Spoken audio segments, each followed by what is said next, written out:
Chapter 2. Leader, Death. If Luo Chong wants to store food, he needs tools, but looking at the entire tribe, they are so poor that they have nothing.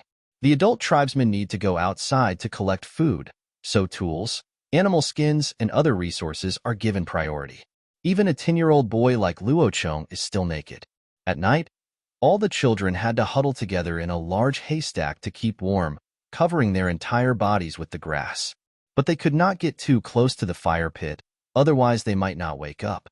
In this tribe, if one wants to get priority in material distribution, he or she generally has to be 12 or 13 years old and grow to an adulthood of about 1.6 meters.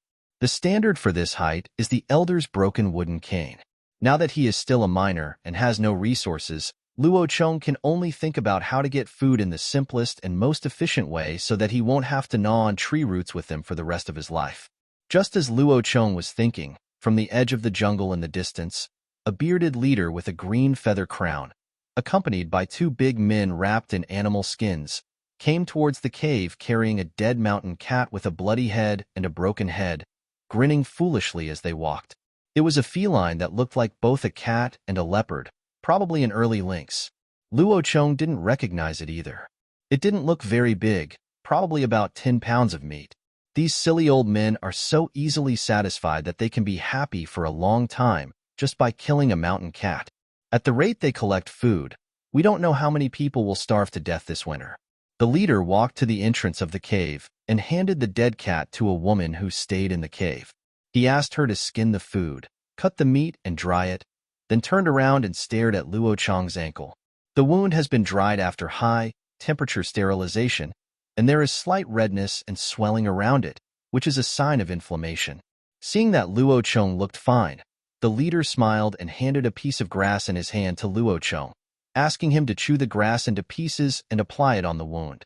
Luo Chong was stunned at that time, not because of anything else, but because what the leader handed him was a dandelion. How did he know that dandelion could be applied externally to reduce inflammation? It seemed that he had underestimated the wisdom of these primitive people. You should know that this simple treatment method was also learned by Luo Chong when he was learning about survival in the wild in the army. Ordinary people only know that dandelions are edible and are a wild vegetable, but not many people know about its other effects and uses. Luo Chong was overjoyed to get the dandelion. He quickly put it in his mouth, chewed it into pieces, and applied it to the wound. Luo Chong was overjoyed to get the dandelion. He quickly put it in his mouth, chewed it into pieces, and applied it to the wound. No matter what its medicinal effect was, it was better to have medicine than not. Luo Chong did not want to give up treatment now. He felt that he was still worth saving. The leader was very happy to see Luo Chong did as he was told. This kid really exceeded his expectations. Yesterday he thought that this kid might not survive, but he didn't expect that he would give him another surprise today. But how could he know that inside this familiar body, there was already another strange soul living? After the leader arranged everyone's work, he turned around and left. They still had to hurry to collect food. After all, time waits for no one. Luo Chong was also pressed for time, as he also needed to store food for the winter. The most easily available meat now would be fish, but the people in this tribe did not eat fish. In fact, there is a small river less than 1,000 meters away from the cave, about 8 or 9 meters wide, which is also the source of water for the tribe's daily use. However, they are all very afraid of water. After all, they can't swim, and several people have drowned before, so they have never thought of getting food from the water. Moreover, they had no fishing tools. Their usual hunting tools were wooden sticks, bone sticks, or stones, stone knives, which were sharpened stone flakes. They didn't even have spears, let alone harpoons, so there was a reason why they had never eaten fish. Luo Chong is now thinking about how to catch fish. He has no tools. All he has in his hand is the stone knife used to cut the wound and a 3 or 4 meter long snake skin. It is the snake that bit his leg yesterday. It was that poisonous snake that bit the original owner of this body to death. Otherwise, Luo Chong would not have traveled through time and space to his body. Everyone ate the snake last night, and the snake skin was left to Luo Chong. The skin was so thin that it could not be used to make clothes, so the leader generously gave it to Luo Chong as a consolation for being bitten by the snake. "I'm so poor," I don't have anything. I was supposed to start with a dog, and I have to pick up all the equipment. Forget about the dog, but at least tell me where to pick up the equipment. Luo Chong cursed inwardly, stood up, wrapped the snake skin around his buttocks to make it into a triangular loincloth, tied the two ends around his waist, and set out to pick up equipment. His fishing plan was to make a basket to catch fish. After all, given the size of the river and its pristine ecological environment, no one had ever fished in it, so there should be a lot of fish in it. The materials for weaving baskets can be bamboo or rattan. There is no bamboo here, but rattan is very common and can be found in some bushes or on trees. It is autumn now, and the vines are half dry, which is most suitable for weaving.